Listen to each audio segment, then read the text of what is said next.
মঙ্গলবার দুপুরে পানাগড় বাজারের একটি রাষ্ট্রায়ত্ত ব্যাংকের পেছনে অগ্নিকাণ্ডের ঘটনায় চাঞ্চল্য ছড়ালো। স্থানীয়রা ব্যাংকের পেছনের দিকে ধোঁয়া দেখে দমকল বিভাগকে খবর দেয়।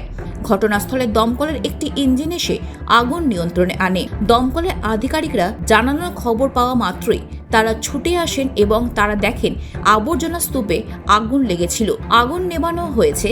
কিভাবে আগুন লেগেছিল তার সঠিক কারণ জানা যায়নি। 10 নাগাদ 7-8 নাগাদ খবর যায় যে স্টেট ব্যাংকের গলিতে ওখানে আগুন হয়েছে।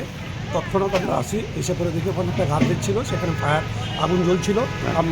লোকাল যারা লোক ছিল তাদের চেষ্টায় আগুনটা নিয়ন্ত্রণে ছিল। তারপর আমরা সেটাকে আগুনটা পুরোপুরি নিভিয়ে দিয়েছি। এখানে মার্কেটের পাশে আউটসাইডে একটা গার্বেজ আছে, ওই গার্বেজের সাইডে কেউ হয়তো স্মোক টুক করেছে, ওখানে ফেলে দিয়েছে, যার ফলে ওখান থেকে একটু আগুন দেখা দিয়েছিল। সামান্য এমন কিছু নয়। অ্যাকচুয়ালি ওনাদের কাছে যেটা জানলাম, আজকে ওনাদের মার্কেট বন্ধ। হ্যাঁ, এবং বাইরের ছেলে এখানে খুব একটা ঢোকেন না ওই জায়গায়, যান না গো। বাইরে কোনো লোক এই মুহূর্তে এখানে হয়তো ফাঁকা পেয়ে ঢুকে গেছেন, যারা হয়তো সিগারেট খেয়ে ফেলেছেন, কারণ ওনারা তো এতদিন ধরে এখানে করেছেন, এই ধরনের ঘটনা কোনোদিন ঘটেনি।